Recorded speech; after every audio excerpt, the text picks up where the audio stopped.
One question I've received a number of times over the years is what I would do to improve the Helix. Is there one thing in the Helix that I felt needed some improvement? Now, I know a lot of folks would automatically go to the old stock cabs, and in firmware 3.5, as we know, we've added new cabs. So many folks are very excited about that. I am as well. I think they're wonderful, but I was always a fan of the old stock cabs. Never really had a problem with it, and I was quite vocal about talking about that, and I was always able to get great tones out of them without resorting to third-party IRs. But there is one thing that I wouldn't say was terrible in the Helix, but if I was pressed to want to improve one thing, it was always the selection of chorus effects that we had in the Helix. Now, recently, I believe it was firmware 3.15, we received the wonderful Ampeg Liquifier.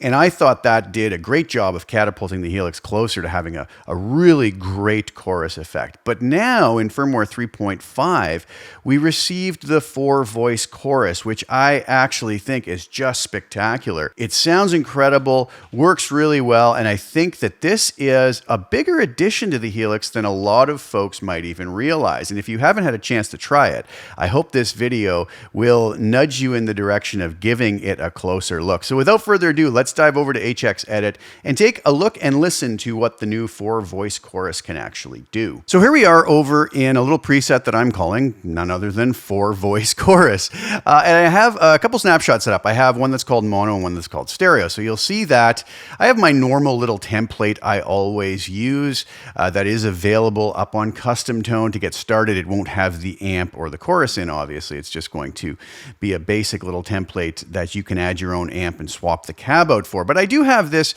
little placator clean preset set up here. Now you'll notice on the mono snapshot, I have a mono 4-voice chorus going into the front of the amp, and I have a stereo 4-voice chorus, basically after the output of the speaker cab. So if I go to the mono snapshot, you notice the stereo is disengaged and the mono is engaged, and vice versa. If I switch over to stereo, mono is disengaged and stereo is engaged. So we can easily compare the sound difference between running these in mono or stereo. Now, would you ever put a stereo instance before the amp? Well, no, you wouldn't, because basically you'd be feeding it into a mono amp block and it would sum the stereo chorus down to mono anyways. And that's why I kind of situated this way. I could always come and feed the mono after as well, but we're going to keep it like this for now. If I turn this off, here is the sound of the little preset.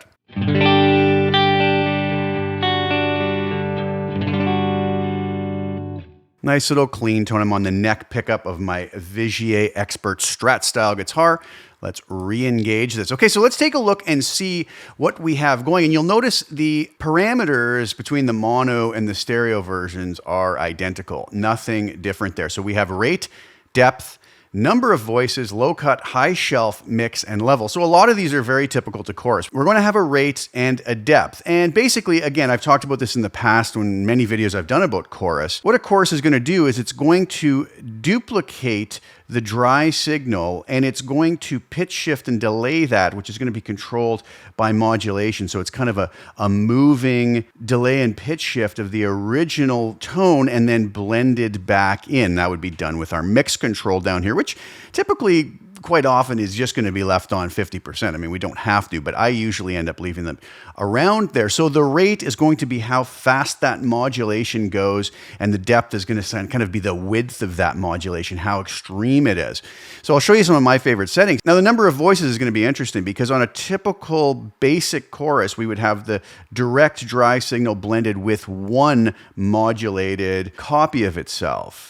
In something like the Ampeg Liquifier, that was a dual chorus. So it's going to actually add 2 copies of itself and modulate those with the pitch shift and delay, and that gives a much more lush sound. Well, with the 4-voice chorus, we can now go from 2, 3, or even up to 4 voices or 4 copies of the original that are going to be modulated. So really nice. You can get a nice lush sound out of this. We also have a low cut and a high shelf on these, which is going to help us to tailor those copies of the original signal. Maybe we want to boost the highs on those, and we can do so with the high shelf. We can go up to 3 dB, or we can cut them down to -6 dB. So very cool. Always nice to have the ability to tweak these. And then we also have a low cut on those copies as well, where we can go right down to 40 hertz or up to 1 kilohertz. I believe this was set at 266. And the reason I want to do that is I just want to have the same settings on both the mono and the stereo. So there we have it. The mix, as I said, is going to be the mix between that dry signal and the modulated version of itself. And level is just going to be the final output level of the effects block. And I'm actually just going to bring that back to 0 on both of these, because since I have one going into the front of the amp, I don't want to drive the front of this amp any harder when I switch between having one before and one after. All right, so here is the sound of the mono version. Again, if I just turn this off, here is our tone with nothing on it.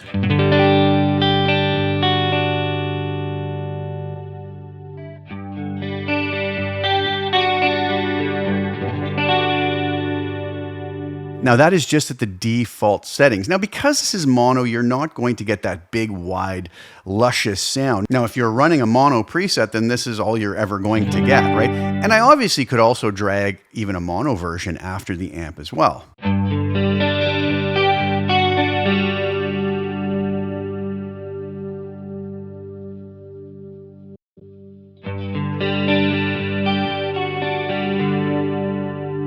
And that's the difference between those. So again, now let's go and switch this over to stereo, just so we can hear the identical settings between the two, between the mono and the stereo.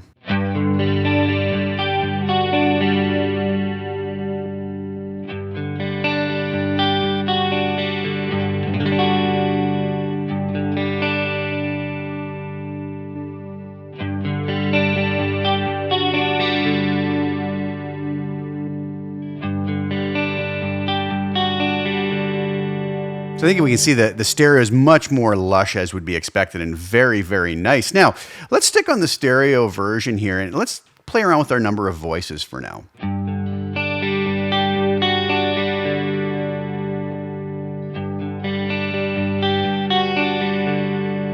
Now, I do have a little bit more of a subtle setting here. Let's do this. One of my favorite things to do on a chorus is to actually crank the depth way up. Now, the problem with that is we are making a very wide move to that modulation when we do that. So if we have the rate high, we can kind of get that seasick feeling and out of tune feeling.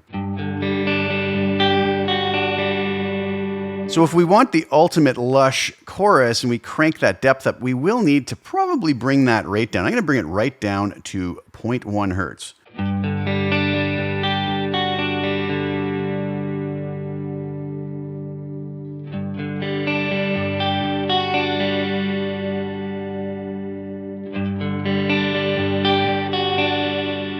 You can see how quickly when we have that depth on full that we can start getting that real warble in the chorus as we bring that rate up. But I actually really like this setting on a lot of choruses, and it doesn't disappoint here on the 4-voice chorus either.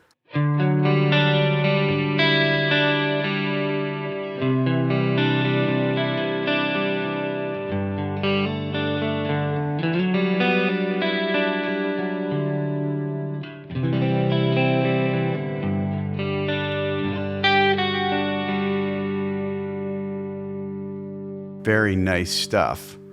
I don't know why the delay popped on there.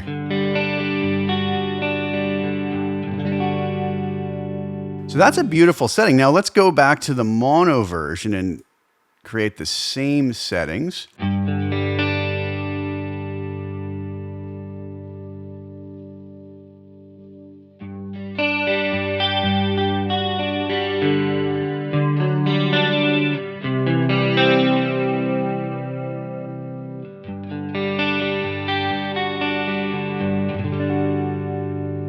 So really beautiful stuff there. Now let's take a listen with this setting. We'll bring that rate just up a little tiny bit more. Let's bring the number of voices down now. And let's see if we can't hear the difference between how lush this chorus actually sounds.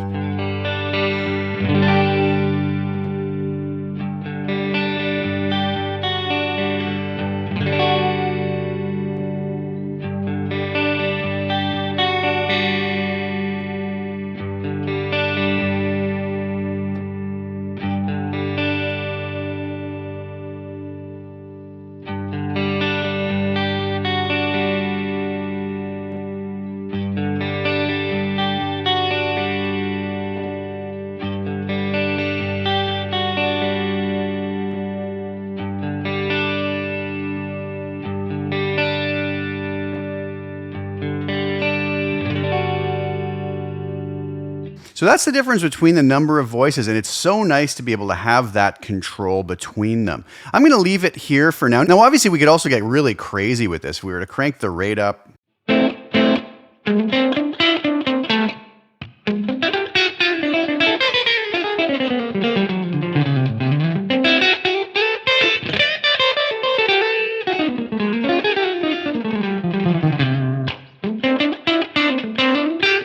You know, crazy effects like that seem weird when you play them at first, but they can be really cool additions to productions as maybe little sweetener tracks blended in under the mix. And I use those types of things quite often. But let's come back to our normal setting here. Now, we have our low cut and our high shelf as well. So let's see what these do.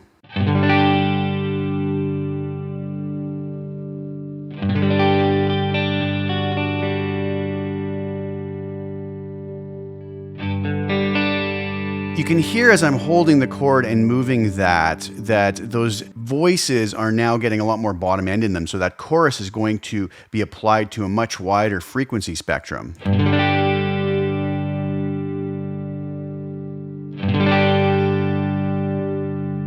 Seems to kind of thin the chorus out, obviously, when we bring that low cut up.